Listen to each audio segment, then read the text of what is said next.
Hello friends, હું કોમલ ભીમજીયાની your એજ્યુકેશનમાં આપનું હાર્દિક સ્વાગત કરું છું. ધોરણ 12 વાણિજ્ય વ્યવસ્થા ગાલાનું પ્રશ્નપત્ર 2 એમાં આપણે વિભાગ એ અને બી અગાઉના લેક્ચરમાં જોઈ ગયા. આજના લેક્ચરમાં આપણે વિભાગ સી જોઈએ. તો કે 31મો પ્રશ્ન શું છે? તો કે સંચાલનની ઉચ્ચ સપાટીએ કોનો સમાવેશ થાય છે? શું કીધું છે? સંચાલનની ઉચ્ચ સપાટીએ કોનો સમાવેશ થાય? તો કે પહેલા તો સંચાલનની કેટલી સપાટી છે? તો કે 3. ઉચ્ચ સપાટી, મધ્ય સપાટી અને તળ સપાટી. એમાંથી આપણને પૂછ્યું છે કે ઉચ્ચ સપાટીએ કોનો સમાવેશ થાય? તો જોઈએ તો કે સંચાલનની ઉચ્ચ સપાટીમાં મેનેજિંગ ડિરેક્ટર, સંચાલક મંડળ, મુખ્ય વહીવટી અધિકારી એટલે કોણ? તો કે CEO chief executive officer, general manager, board of director વગેરેનો સમાવેશ શેમાં થાય છે? તો કે સંચાલનની ઉચ્ચ સપાટીએ થાય છે. 32મો પ્રશ્ન જોઈએ. કિંમત અંગેના નિર્ણયમાં કઈ કઈ બાબતોનો સમાવેશ થાય છે?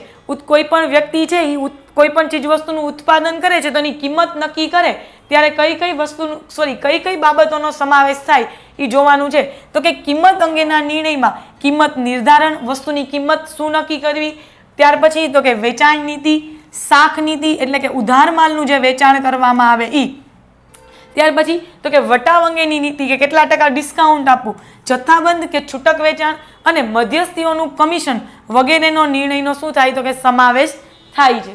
33મો પ્રશ્ન છે.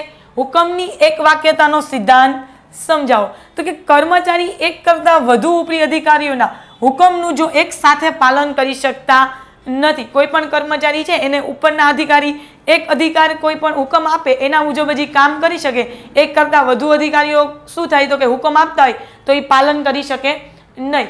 તેથી આ સિદ્ધાંતો જણાવે છે કે કોઈ પણ કાર્ય કે પ્રવૃત્તિ અંગે કર્મચારી છે એ એક જ ઉપરી અધિકારીને શું હોય? તો કે એના હુકમ મુજબ કાર્ય કરવા બંધાયેલો હોય.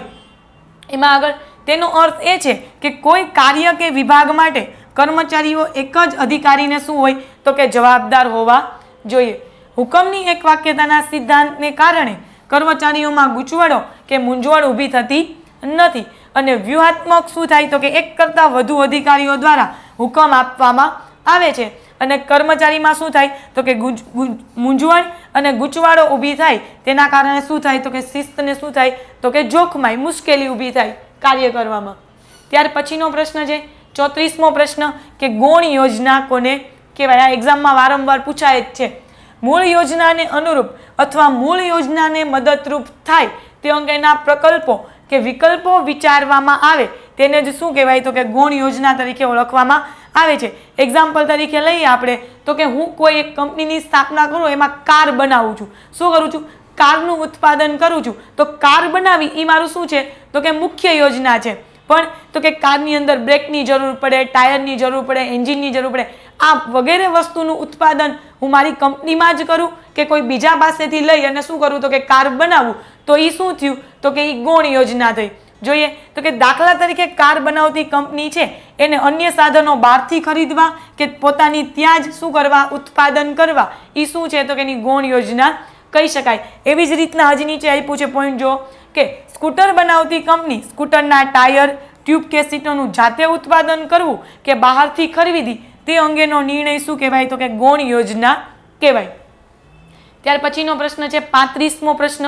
આયોજનમાં પૂર્વાનુમાન અનિવાર્ય છે. શું કીધું છે? આયોજનમાં પૂર્વાનુમાન અનિવાર્ય છે. સમજાવો. 2 માર્કમાં પ્રશ્ન પૂછ્યો છે. તો કે ધંધામાં આયોજન ભવિષ્ય માટે કરવામાં આવે છે. આયોજન છે એ શું હોય? તો કે ભવિષ્ય માટે જ થાય. એમાં જોઈએ ધંધામાં ભવિષ્યમાં શું થશે અને ધંધાની ધ્યેય સિદ્ધિ પર શું અસર કરશે તેની વિચારણા વગર આયોજન થઈ શકે નહીં. વર્તમાનમાં ભવિષ્યની અનિશ્ચિતતાઓને ધ્યાનમાં રાખી પૂર્વાનુમાન કે ધારણા કરવી એને જ શું કહેવાય? તો કે આયોજન કહેવાય. વર્તમાનની અંદર ભવિષ્યમાં શું મુશ્કેલી આવશે, ભવિષ્યમાં શું અનિશ્ચિતતા ઊભી થશે એનું શું કરવાનું? પૂર્વાનુમાન કરવાનું અને ધારણા કરવાની. એને જ શું કહેવાય? તો કે આયોજન કહેવાય. આમ આયોજન શું છે? તો કે પૂર્વાનુમાન અનિવાર્ય છે. 36મો પ્રશ્ન જોઈએ. વૈદિક અને અવૈદિક વ્યવસ્થા તંત્ર એકબીજાને પૂરક છે. સમજાવો. અથવા એમ પૂછે કે અવૈદિક વ્યવસ્થા તંત્ર એ વૈદિક વ્યવસ્થા તંત્રનો પડછાયો છે. સમજાવો. પ્રશ્ન 2 એક જ છે. જવાબ શું આવશે? સેમ જ આવશે, ખાલી ફેરવીને પૂછ્યો છે. જે વ્યવસ્થા તંત્રની રચના વિધિસર રીતે થાય તેને વૈદિક વ્યવસ્થા તંત્ર કહેવાય. શું કીધું? જે વ્યવસ્થા તંત્રની રચના વિધિસર થાય એને શું કહેવાય? તો કે વૈદિક વ્યવસ્થા તંત્ર કહેવાય. રેખિક વ્યવસ્થા તંત્ર, કાર્યાનુસાર વ્યવસ્થા તંત્ર, શ્રેણિક વ્યવસ્થા તંત્ર વગેરે વૈદિક વ્યવસ્થા તંત્રના શું છે? તો કે પ્રકાર છે. આવા વ્યવસ્થા તંત્રમાં સત્તા અને જવાબદારીની શું થાય? સોંપણી વિધિસર રીતે થાય. કેવી રીતે થાય? વિધિસર. કે એક કાર્ય પૂરું થયા પછી જ બીજું કાર્ય, બીજું થાય પછી જ ત્રીજું કાર્ય. શું છે? તો કે વિધિસર રીતે થાય. જ્યારે અવૈદિક વ્યવસ્થા તંત્રની રચના વિધિસર રીતે થતી નથી, પરંતુ આપોઆપ કે સ્વયંભૂ રીતે શું થાય? તો કે સ્વયંભૂ રીતે અવૈદિક વ્યવસ્થા તંત્ર છે એ રચાતું હોય. અવૈદિક વ્યવસ્થા તંત્રમાં શું હોય? તો કે એમાં કાર્ય કોઈ નીતિ મુજબ ન કરવાનું હોય. અવૈદિક વ્યવસ્થા તંત્ર છે એ માનવ સંબંધોના આધારે શું થાય? ઊભું થાય, મિત્રતાના સંબંધના આધારે. એટલા માટે એ શું છે? તો કે આપોઆપ અને સ્વયંભૂ રીતે શું થાય છે? તો કે રચાય છે. જ્યાં જ્યાં વ્યક્તિઓ એકબીજાના સંપર્કમાં આવે ત્યાં તેમની વચ્ચે આંતર સંબંધોને કારણે અવૈદિક વ્યવસ્થા તંત્ર અસ્તિત્વમાં આવે છે. 2 માર્કમાં પૂછાય તો તમારે આટલું લખવાનું છે. આગળ એમાં જોઈએ, જો તમને 3 માર્કમાં પ્રશ્ન પૂછે તો કે તેની રચના વૈદિક વ્યવસ્થા તંત્રને દરેક માળખામાં શું હોય? તો કે સ્વયંભૂ થાય છે. અવૈદિક વ્યવસ્થા તંત્ર છે ને એની રચના વૈદિક વ્યવસ્થા તંત્રમાં સ્વયંભૂ એટલે પોતાની રીતે જ થાય છે. શું કામ? તો કે દરેક વ્યક્તિ એમાં કામ તો કરતા જ હશે વૈદિક વ્યવસ્થા તંત્રની અંદર, એટલે એ મિત્રતાના સંબંધ ઉપર શું થાય? તો કે આખું માળખું રચાય છે. તે વ્યવસ્થા તંત્રમાં કાર્ય કરતી વ્યક્તિઓના એવા સંબંધો દર્શાવે છે કે જે વિધિઓ, નિયમો નહીં, પરંતુ વ્યક્તિનો ધૂણો, વલણો, અભિરુચિ, એના પૂર્વગ્રહ વગેરે ઉપર શું હોય? તો કે આધારિત હોય છે. હિક્સ અને ગુલેન નામના લેખક છે એમના મતે અવૈદિક વ્યવસ્થા તંત્ર એ વૈદિક વ્યવસ્થા તંત્રનો શું છે? તો કે પડછાયો છે. અને વૈદિક વ્યવસ્થા તંત્રમાંથી જ શું થાય? તો કે અવૈદિક વ્યવસ્થા તંત્રનો ઉદ્ભવ થાય છે. વૈદિક વ્યવસ્થા તંત્ર વગર અવૈદિક વ્યવસ્થા તંત્ર ટકી શકતું નથી. આમ વૈદિક અને અવૈદિક વ્યવસ્થા તંત્ર એકબીજાને પૂરક છે. 37મો પ્રશ્ન, વિકેન્દ્રીકરણ ક્યારે શક્ય બને છે? શું કીધું? વિકેન્દ્રીકરણ ક્યારે શક્ય બને? તો કે મોટા એકમમાં વિકેન્દ્રિત સત્તાનો ખ્યાલ સફળતા અપાવી શકે છે. એમાં આગળ જોઈએ કે જ્યારે ઉચ્ચ સંચાલકોનો બોજો ઓછો કરવાની જરૂરિયાત જણાય ત્યારે શું થાય? તો કે વિવિધીકરણની જરૂર લાગે અને સંચાલકનો વિકાસ કરવો હોય તો અભિપ્રેરણને શું કરવું પડે? ઉત્તેજન આપવું પડે. લોકો જે પણ કાર્ય કરે છે એને શું કરવાનું? તો કે પ્રોત્સાહિત કરવાના, કે જેથી કરીને એ જે કાર્ય કરે છે એમાં એનો શું થાય? તો કે અભિરુચિ અને રસ જળવાયેલો રહે. ત્યારે વિકેન્દ્રીકરણ શું થાય? તો કે જરૂરી બને. જ્યાં ખૂબ જ નાના પાયા પર વ્યવસ્થા તંત્રની રચના કરવાની હોય તેમજ ધંધાના રહસ્યોની જાળવણી ચુસ્ત રીતે રાખવી જરૂરી હોય ત્યાં વિકેન્દ્રીકરણ શું થાય? તો કે યોગ્ય ન ગણાય. ત્યાર પછીનો પ્રશ્ન છે 38મો પ્રશ્ન, પ્રતીક્ષા યાદી સમજાવો. મોસ્ટ ટાઈમ પ્રશ્ન તમને 2 માર્કની અંદર એક્ઝામમાં પૂછાય જ છે. પ્રતીક્ષા યાદી એટલે શું? તો કે ભૂતકાળમાં જાહેરાત આપીને ભરતી કરવામાં આવી હોય ત્યારે જરૂર કરતાં વધુ ઉમેદવારો પસંદ કરી. શું કીધું? ભૂતકાળમાં જ્યારે કોઈ કંપનીએ જાહેરાત આપી હોય, કર્મચારીની જરૂર હોય ત્યારે એ ભરતી કરવામાં આવી હોય ત્યારે જરૂર કરતાં વધુ ઉમેદવારોને શું કરી? પસંદ કરી. જરૂરિયાત મુજબના ઉમેદવારોની ભરતી કરી વધારાના ઉમેદવારની એક યાદી તૈયાર કરવામાં આવે તેને જ શું કહેવાય? તો કે પ્રતીક્ષા યાદી કહે છે.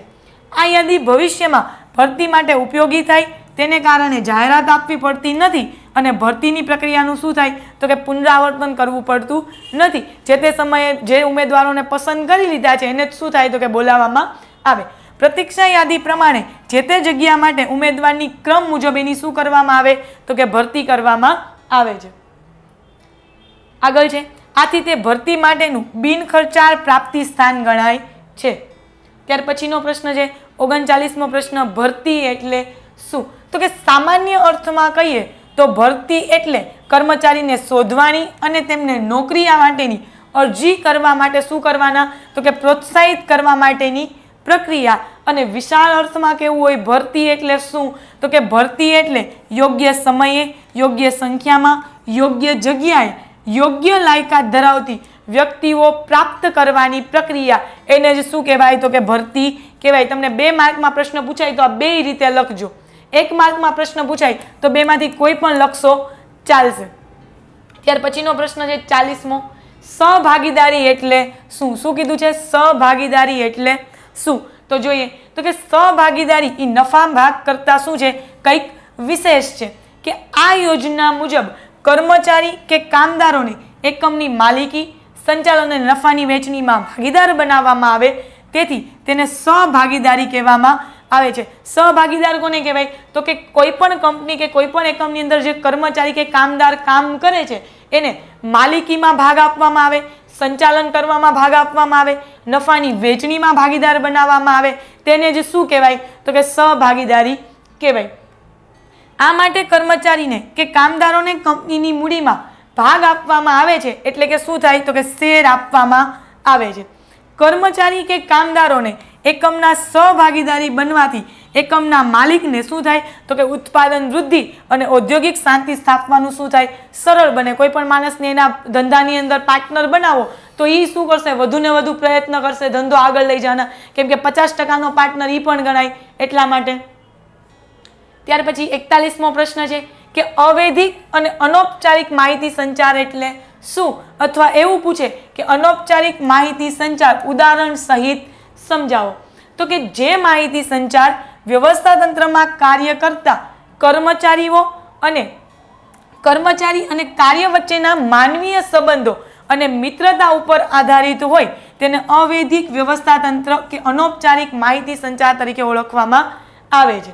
આ માહિતી સંચાર વધુ પરિવર્તનશીલ અને શું હોય? તો કે સરળ હોય. શું છે? તો કે મિત્રતા ના સંબંધ ઉપર આખા અવૈધિક વ્યવસ્થા તંત્રની રચના થાય, એટલે કેવું હોય? તો કે પરિવર્તનશીલ હોય અને સરળ હોય. આ માહિતી સંચારમાં અંકુશ અને આદેશની આવશ્યકતા હોતી નથી, કેમ કે આપોઆપ રચાયેલું છે, વ્યવસ્થા તંત્રની જેમ વિધિસર રીતે રચાયેલું નથી. આમ માહિતી સંચારમાં મૌખિક કે સાંકેતિક ભાષામાં પણ થઈ શકે છે.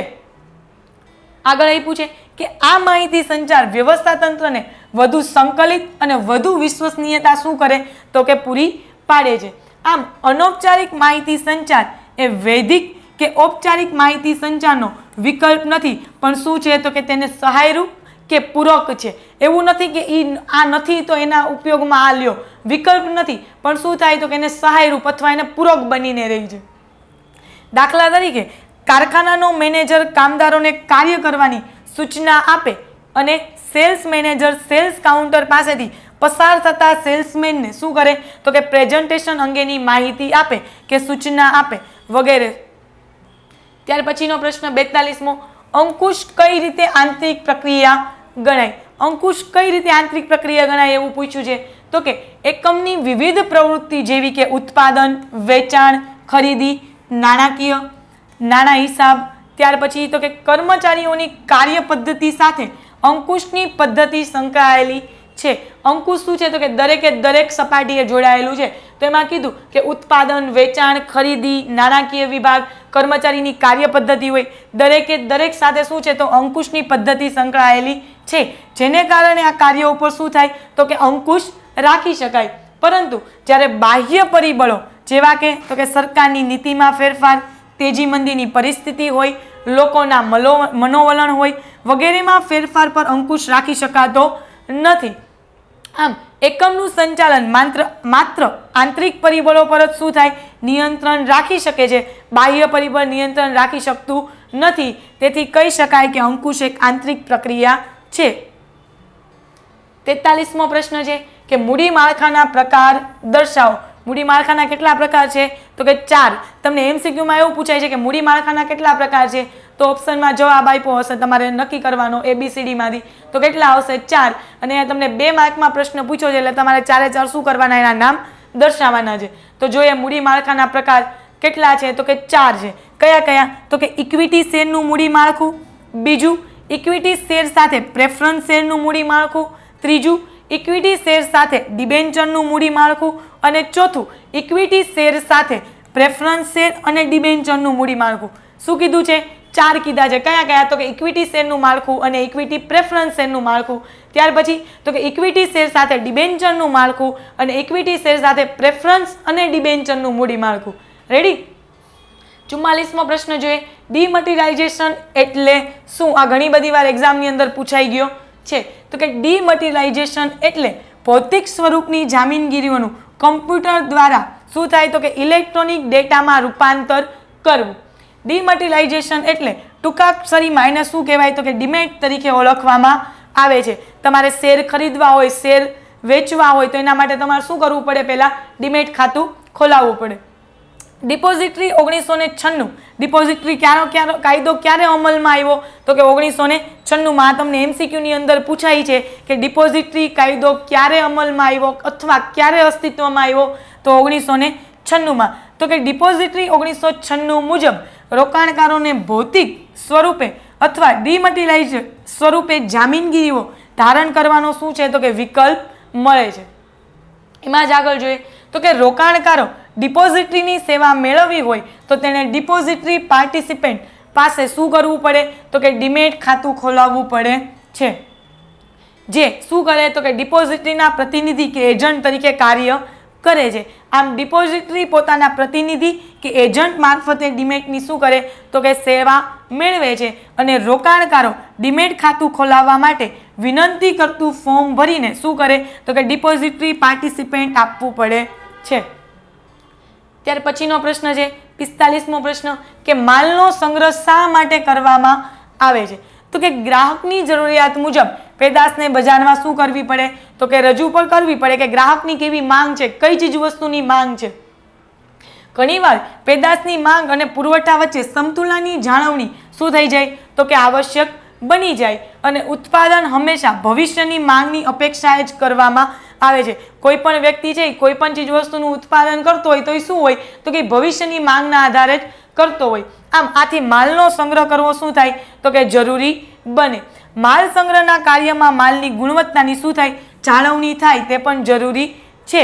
અને માલ સંગ્રહના કાર્યને કારણે માલની હેરફેર સરળ બને અને માલની પ્રાપ્યતા શું થાય? તો કે જળવાઈ રહે. જ્યારે લોકો એની માંગ કરે, જો એનો પુરવઠો પડ્યો હોય તો શું થાય? તો કે ઉત્પાદકો છે એ બજારમાં વેચાણ માટે મૂકી શકે. એના માટે માલનો સંગ્રહ જરૂરી છે. 46મો પ્રશ્ન છે જાહેર હિતની અરજી વિશે ટૂંકમાં જણાવો.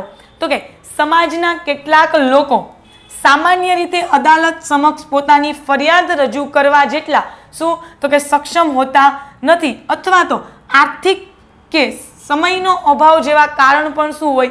તો કે જવાબદાર હોય છે. સમાજના કેટલાક લોકો, એમાં ગરીબો, લઘુમતીના લોકો શું છે? અદાલત સમક્ષ પોતાની ફરિયાદ રજૂ કરવા શું થાય? જઈ શકે એમ હોતા નથી. એમાં ઘણા બધા કારણ હોય. એક તો સમયનો અભાવ હોય, એની સિવાય તો કે આર્થિક પરિસ્થિતિ મુજબ હોય, એના કારણે લોકો ન જઈ શકતા હોય. તો જ્યારે કેટલીક બાબતો કોઈ વ્યક્તિ કે વ્યક્તિના સમૂહને બદલે સમગ્ર સમાજને લાગુ પડે છે ત્યારે જે વ્યક્તિ કે સમૂહને નુકસાન થતું હોય અથવા તો તેના સિવાયની કોઈ પણ વ્યક્તિ સામાન્ય કાગળ ઉપર એક અરજી સીધી શું કરે? તો કે રાજ્યની વડી અદાલતને મોકલે, એટલે કે હાઈકોર્ટની અંદર અથવા તો સર્વોચ્ચ અદાલત સુપ્રીમ કોર્ટની અંદર કરી શકે છે. એને જ શું કહેવાય? તો કે જાહેર હિતની અરજી તરીકે ઓળખવામાં આવે છે. આગળ આપ્યું છે કે કોર્ટ અરજી વાંચીને યોગ્ય લાગતા કેસ તરીકે દાખલ કરી અને શું કરે? તો કે પક્ષકારોને હાજર કરી સુનાવણી કરે છે અને તે અરજી પર પોતાનો શું કરે? તો કે ચુકાદો આપે. 47મો પ્રશ્ન છે ખાનગીકરણ એટલે શું? શું પૂછ્યું છે? ખાનગીકરણ એટલે શું? તો કે જાહેર સાહસોની માલિકી અને સંચાલન ઉપરનો અંકુશ ખાનગી ક્ષેત્રના એકમો અથવા કંપનીને આપવો એટલે શું થાય? કે ખાનગીકરણ. જાહેર ક્ષેત્રની કોઈ પણ કંપની હોય એનું શું કરવાનું? તમામ સંપૂર્ણ સંચાલન ખાનગી ક્ષેત્રને આપવું એને જ શું કહેવાય? તો કે ખાનગીકરણ કહેવામાં આવે છે. આમ જાહેર સાહસોનું સંચાલન અને માલિકી ખાનગી એકમોને સોંપવાની પ્રક્રિયા એટલે જ શું કહેવાય? તો કે ખાનગીકરણ કહેવાય. આઝાદી પછી એવી અપેક્ષા હતી કે અર્થતંત્રના કેટલાક હેતુઓની સિદ્ધિ માટે જાહેર ક્ષેત્ર ખૂબ જ શું કરશે? તો કે મહત્વનો ભાગ ભજવશે. આગળ આપ્યું છે એમાં કે જાહેર ક્ષેત્ર અર્થતંત્રના વિકાસ માટે અને માળખાગત સુવિધાઓનું શું કરે છે? સર્જન કરે છે અને ચાવીરૂપ ઉદ્યોગોનો શું કરે છે? તો કે સાથે વિકાસ કરે છે. ઓકે, કેટલા? તો કે વિભાગ સી ની અંદર તમને 31 થી 47 પ્રશ્ન આપ્યા છે. પહેલા તમને વિભાગ 30 માર્કનો પૂછાતો તો હવે શું છે? 26 માર્કનો પૂછાય છે. 17 પ્રશ્નમાંથી તમારે કોઈ પણ 13 પ્રશ્નના જવાબ એક્ઝામની અંદર લખવાના છે. આજના લેક્ચરમાં આપણે અહીંયા સુધી જ રાખીએ. નેક્સ્ટ લેક્ચરમાં વિભાગ ડી સાથે મળીશું. ત્યાં સુધી જય હિન્દ, જય ભારત.